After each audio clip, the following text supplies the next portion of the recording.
हाँ जी, तो prothrombin time ये बेसिकली टेस्ट है आपके जो कोगुलेशन सिस्टम है ना, आपकी बॉडी में जो ब्लड कोगुलेशन स्टार्ट होती है, खून का जमना। अब आपने पहले क्लॉटिंग फैक्टर्स या एक्सट्रिंसिक इंट्रिंसिक पाथवे वगैरह पे कोई लेक्चर हुआ है आपका पहले?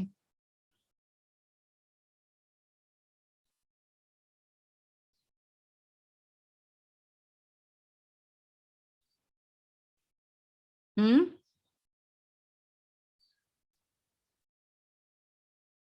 मैम आपकी आवाज कट रही थी, आप रिपीट कर देंगे प्लीज? तो मैंने कहा कि आपका कोगुलेशन वगैरह पे पहले लेक्चर हुआ है कि कोगुलेशन कैसे होती है बॉडी में?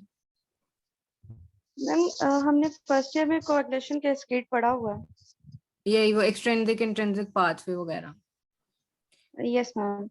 सही सही सही। तो बस फिर ये वही वाली बात है, कोगुलेशन के हवाले से ही हम उसी के मैकेनिज्म को चेक करने के लिए पेशेंट में कि उसमें क्लॉटिंग का मसला अगर आ रहा है, क्लॉटिंग प्रॉब्लम, तो वो कहाँ पर है, वो एक्सट्रिंसिक पाथ से में आ रहा है या इंट्रिंसिक में आ रहा है, तो उसको रूल आउट करने के लिए हमारे पास टेस्ट होती है, ये प्रोफाइल होती है, जिसे आप कोगुलेशन प्रोफाइल भी कहते हैं। तो आपको ये भी पता है कि एक नॉर्मल टाइम लिमिट होती है हमारे ब्लड क्लॉटिंग की, कि एक नॉर्मल रेंज है कि अच्छा, अगर कट लगता है, ब्लड जो है फ्लो स्टार्ट होता है, खून बहने लगता है, तो वो एक सर्टेन टाइम के अंदर अंदर वो जब अगर जम जाएगा तो इट डज मीन कि आपका कोगुलेशन सिस्टम ठीक है। तो ये उसी तरह से उस चीज को रूल आउट करने के लिए, तो प्रोथ्रोम्बिन टाइम में ये है कि हम देख रहे होते हैं, हम चेक कर रहे होते हैं कि हमारा जो एक्सट्रिंसिक मैकेनिज्म है वो ठीक है या नहीं, क्योंकि आपने ये भी पढ़ा होगा कि इसके एक्सट्रिंसिक के फैक्टर थोड़े डिफरेंट होते हैं इंट्रिंसिक की निस्बत। तो पीटी होता है एक्सट्रिंसिक क्लॉटिंग मैकेनिज्म को डिटेक्ट करने के लिए। उसमें हम थ्रोम्बोप्लास्टिन नामी जो टिश्यू थ्रोम्बोप्लास्टिन है वो यूज करते हैं, और कैल्शियम क्लोराइड यूज करते हैं। तो इसका सिंपल सा प्रिंसिपल ये होता है कि PT measures the clotting time of plasma in the presence of an optimal concentration of tissue thromboplastin and indicates the overall efficiency of the extrinsic clotting mechanism। कि मतलब आपने जो है क्लॉटिंग टाइम फाइंड करना है प्लाज्मा को use करते हुए, और थ्रोम्बोप्लास्टिन उसमें ऐड करना है। उसके बाद जो भी रिएक्शन होगा हमें पता चल जाएगा। तो होता क्या है, प्री फॉर्म्ड टिश्यू थ्रोम्बोप्लास्टिन और कैल्शियम क्लोराइड जब ऐड करते हैं तो प्लाज्मा क्लोट हो जाता है, प्लाज्मा की क्लॉटिंग हो जाती है, वो जम जाता है। और जितना टाइम इसमें लगता है कि कितना टाइम लगा क्लॉट बनने में, वो टाइम जो है उसे हम कहते हैं प्रोथ्रोम्बिन टाइम, कि एक क्लॉट बनने में जितना टाइम लगा, ये सब चीजें ऐड करके। ये हम आर्टिफिशियली ऐड करते हैं, हमारी बॉडी इनको नेचुरली सिंथेसाइज करी होती है।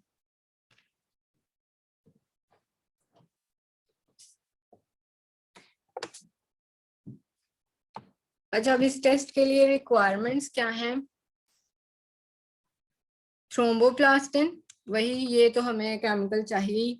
इसके अलावा calcium chloride, platelet poor plasma of patient. इसके लिए आपके पास वॉयल्स होती हैं स्पेसिफिक पीटीए पीटीटी के लिए। 9 volumes of patient blood in 1 volume of trisodium citrate वाली जो होती हैं हमारे पास वॉयल्स। कंट्रोल प्लाज्मा भी साथ में मतलब रखते हैं हम, कंट्रोल के अपने रिएजेंट्स को चेक करने के लिए कि टेस्ट जो है वो ठीक परफॉर्म हो रहा है या नहीं। ग्लास ट्यूब्स जिनमें आपने टेस्ट परफॉर्म करना है, आपके पास मैम आपकी आवाज कट रही है।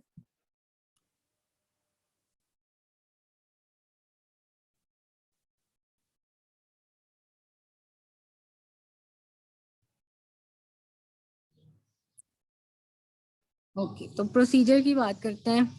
प्रोसीजर में ये है जी कि आप लेते हैं 100 माइक्रोलीटर प्लाज्मा, ठीक है। ये जो पीपीपी लिखा हुआ है वो प्लाज्मा के लिए लिखा हुआ है, ऊपर उन्होंने लिखा था प्लेटलेट पुअर प्लाज्मा, मतलब जिसमें प्लेटलेट्स कम हो। तो 100 माइक्रोलीटर आपने प्लाज्मा लेना है। प्लाज्मा आप किस तरह से लेंगे, जो आपके पास ब्लड है वॉयल्स में, पहले तो आप उन वॉयल्स को सेंट्रीफ्यूज करेंगे, सेंट्रीफ्यूज करके आपके पास जो ऊपर सेपरेट हो जाएगा प्लाज्मा, सेल्स नीचे बैठ जाएंगे। तो आपने प्लाज्मा ऊपर से पिक करना है और 100 माइक्रोलीटर पिक करना है एक ग्लास ट्यूब के अंदर। फिर उसको आपने वाटर बाथ में रख देना है, वाटर बाथ जो 37 डिग्री पे जिसका टेम्परेचर सेट है। फिर आपने क्या करना है, उसमें 100 माइक्रोलीटर जो थ्रोम्बोप्लास्टिन वाला रिएजेंट है वो आपने ऐड कर देना है, और इन दोनों को ऐड करके 1 से 3 मिनट के लिए आपने उनको गर्म, मतलब उनका टेम्परेचर सेट होने देना है। ट्यूब्स को वाटर बाथ में रख देना, इंक्यूबेट कर देना। फिर हमें क्या करना है, glass tube containing calcium chloride in water bath, मतलब जो आपने कैल्शियम क्लोराइड यूज करना है ना, उसका भी आपका टेम्परेचर होना चाहिए 37 पे। इसलिए बेशक आपने उसको स्टोर कहीं फ्रिज में किया हुआ है, जिस भी टेम्परेचर पे किया है, लेकिन आपने टेस्ट परफॉर्म करने से पहले कैल्शियम को निकाल के वाटर बाथ में रख के उसको भी वार्म करना होता है। अब फिर आपने ये करना है जी कि 100 microlitre pre warm calcium chloride को आपने वो जो मिक्सचर बनाया हुआ है प्लाज्मा थ्रोम्बोप्लास्टिन का, उसमें ऐड कर देना। यानी तीनों चीजें 100 100 100 डाल दी। जब जैसे ही आपने कैल्शियम क्लोराइड ऐड करना है ना, उसी टाइम फिर आपने अपनी स्टॉप वॉच ऐड वो स्टार्ट कर देनी है। उनको कंटेंट को ट्यूब को मिक्स करना है।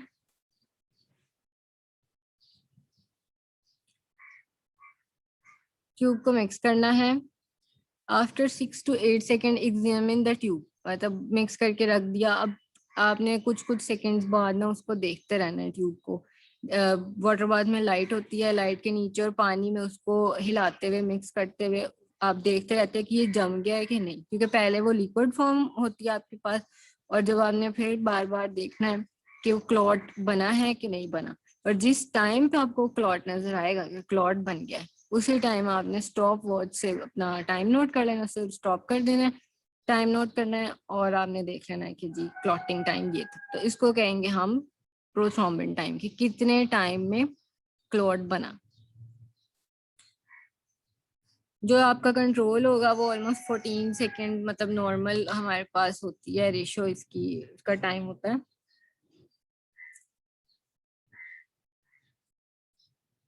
नॉर्मल क्लॉटिंग में 10 to 14 सेकेंड, लेकिन नॉर्मल वैल्यू 10 to 14 है। 14 से एक दो ऊपर नीचे चल जाता है, लेकिन अगर बहुत ज्यादा जैसे 20+ आ रहा है तो फिर वो कोई प्रॉब्लम डिटेक्ट कर रहा होता है। Like PT is prolonged in vitamin के डेफिशिएंसी, बिकॉज विटामिन के का भी रोल होता है हमारे कोगुलेशन में। फिर ये फैक्टर्स की तो डेफिशिएंसी है ही है, जो एक्सट्रिंसिक मैकेनिज्म के फैक्टर्स हैं 2, 5, 7 एंड 10। फिर DIC डिसैमिनेटेड इंट्रावेस्कुलर कोगुलेशन एक डिजीज है जिसमें इंट्रावेस्कुलर कोगुलेशन में ही सारे फैक्टर यूज हो जाते हैं, तो फिर वो आपके ब्लड की क्लॉटिंग में मसला आ रहा होता है, वो फिर उसके लिए अवेलेबल नहीं होते। ओरल एंटीकोगुलेंट थेरेपी, मतलब हेपरिन वगैरह जो खून को जमने में मदद वो रोक रहा होता है, तो वो भी एक प्रॉब्लमेटिक चीज बन जाती है। या फिर कोई लिवर डिजीज है, उसमें भी आपको पता है जो आपके कोगुलेशन फैक्टर्स हैं they are prepared by the liver, तो अगर लिवर का कोई प्रॉब्लम है तो वहां से भी ये फैक्टर्स की डेफिशिएंसी हो सकती है। तो basically PT is used to detect extrinsic mechanism problem, कि उसमें कोई प्रॉब्लम है कोगुलेशन की। इसमें पीटी में कोई प्रॉब्लम है, किसी को कोई मसला? अगर मैं अभी आपको वीडियो भी दिखाती हूँ ताकि आपको और क्लियर हो जाएगा कि ये क्या हम बात कर रहे हैं, किस तरह से क्या हो रहा है परफॉर्म टेस्ट। फिलहाल प्रोसीजर सिर्फ ये है कि आपने प्लाज्मा लेना है पेशेंट का 100 माइक्रोलीटर, 100 माइक्रोलीटर ही थ्रोम्बोप्लास्टिन रिएजेंट, उनको इंक्यूबेट करना है। कैल्शियम क्लोराइड को भी आपने पहले प्री वार्म कर लेना है ताकि वो 37 टेम्परेचर पे आ जाए। फिर आपने उसको ऐड करना है जो आपने मिक्सचर बनाया हुआ था 100 माइक्रोलीटर, और फिर आपने स्टॉप वॉच ऑन करके बस जल्दी जल्दी से देखते रहते हैं हम कि किस टाइम पे, क्योंकि ये सेकंड्स में काम होता है। तो एक तरफ हम स्टॉप वॉच देख रहे होते हैं, दूसरी तरफ ट्यूब को देख रहे होते हैं कि कहाँ पे कितने टाइम में क्लॉट बनाए, and that time is prothrombin time.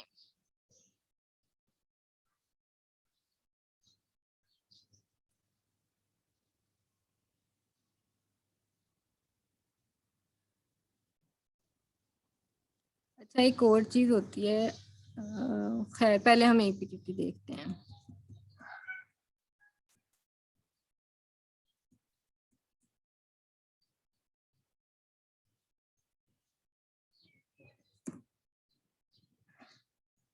दूसरा टेस्ट जो कि कोगुलेशन प्रोफाइल में बड़ा इंपॉर्टेंट यूज होता है, that is activated partial thromboplastin time, APTT। Activated partial thromboplastin time. इसके नाम से जाहिर है थ्रोम्बोप्लास्टिन इज पार्शियली एक्टिवेटेड पहले से, और फिर हम इसमें ये बेसिकली आपके जो कोगुलेशन प्रोफाइल को चेक कर रहा है, लेकिन इंट्रिंसिक वाला मैकेनिज्म, उसकी एफिशिएंसी को, कि उसके किसी फैक्टर की अगर डेफिशिएंसी है तो वो आपके एपीटीटी में शो होगी। प्रिंसिपल इसका क्या है? The test measures the clotting time of plasma after the activation of contact factors but without added tissue thromboplastin and so indicates the overall efficiency of the intrinsic mechanism.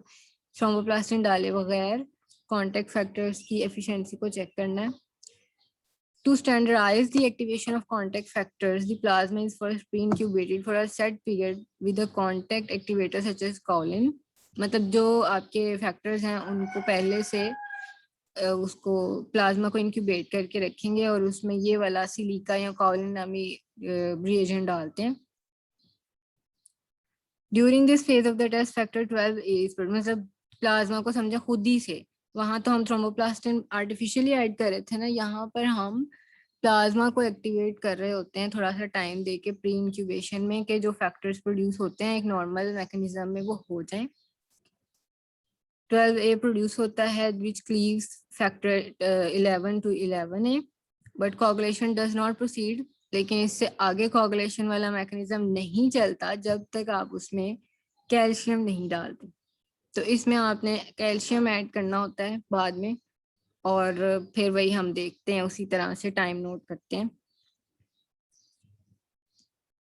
इस test में आपको कौन से factors के problem का, अगर वो इसमें कोई मसला आता है तो इसमें हमें फैक्टर 8 है, 9 है, 10 और 7, मतलब जो उसमें पीटी के नहीं थे वो यहाँ पर ये वाले फैक्टर्स हम कर रहे होते हैं। मेन डिफरेंस आपको यही बता रही हूँ मैं कि वो एक्सट्रिंसिक पाथवे को करता है, उसके किसी प्रॉब्लम को डिटेक्ट करता है, और ये वाला इंट्रिंसिक के लिए।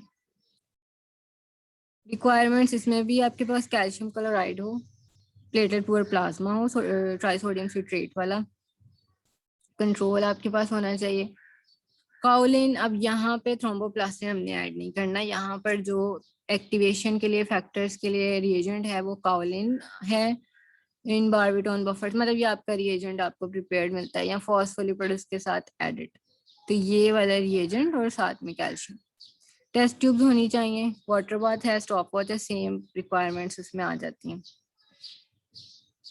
अब अच्छा जी, वो कह रहे हैं वही फॉस्फोलिपिड और काओलिन की सस्पेंशन पहले बना लेते हैं, हम अपने रिएजेंट को प्रिपेयर करते हैं, equal volume of phospholipid reagent and kaolin suspension को लेकर, यानी दोनों, अगर आपने एक 100 लिया दूसरे को 100 लेके ग्लास ट्यूब में इंक्यूबेट किया 37 पे वाटर बाथ में, then place 100 microlitre of plasma into new glass tube, वो आपने रिएजेंट पहले इंक्यूबेट किया है, फिर आपने वही 100 माइक्रोलीटर प्लाज्मा लेके करना है। अच्छा, जो रिएजेंट आपने प्रिपेयर किया है ना, वो आपने डालना है 200, तो यहाँ पर यह है कि 100 प्लाज्मा, 200 माइक्रोलीटर आपका जो मिक्सचर है काओलिन और फॉस्फोलिपिड का, अच्छे तरीके से उन्हें मिक्स करना है और स्टार्ट कर देनी है stop watch. Leave at 37 for 10 minutes with occasional shaking, मतलब 10 मिनट के लिए उसको रख दें इंक्यूबेशन में और वो थोड़ा थोड़ा मिक्स भी हो रहा हो, shaking. At exactly 10 minutes add pre warm calcium chloride, और 10 मिनट बाद, मतलब उसको रखने के बाद 10 मिनट बाद कैल्शियम क्लोराइड ऐड आपने करना है। And start a second stopwatch, examine for clot formation at intervals as in PT. Record the time taken for mixture to clot. Repeat the test at least once on the both patients plasma। अच्छा जी, इसमें ये करते हैं, इसमें एक और बड़ा difference आता है, इसका जो क्लॉट होता है ना वो बिल्कुल एक फाइबर की तरह से बनता है, एक बिल्कुल एक फाइबर सा नजर आता है आपको ट्यूब के अंदर ना। जो पीटी वाला क्लॉट होता है वो तो पूरा प्लाज्मा क्लॉट हो जाता है, वो तो आपको नजर आता है कि क्लॉट बना हुआ है। इसमें फाइबर्स से बनते नजर आ रहे होते हैं, उनको आपने बड़े गौर से सही तरीके से डिटेक्ट करना होता है। सो कैल्शियम क्लोराइड ऐड करने के बाद बेसिकली जितने सेकंड लगेंगे,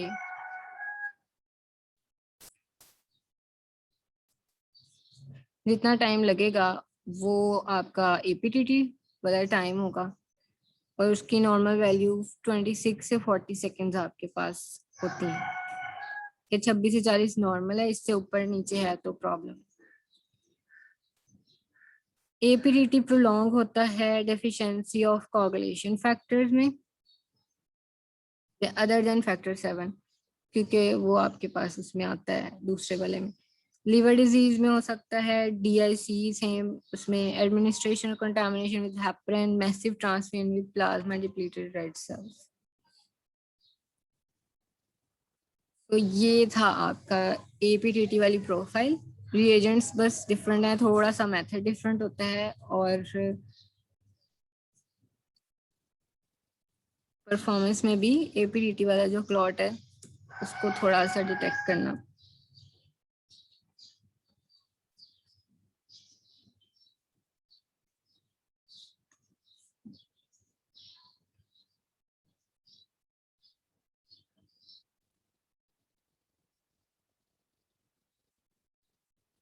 ये देखें,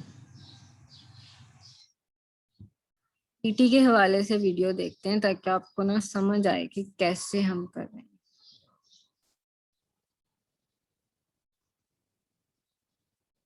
नजर आ रहा है ना?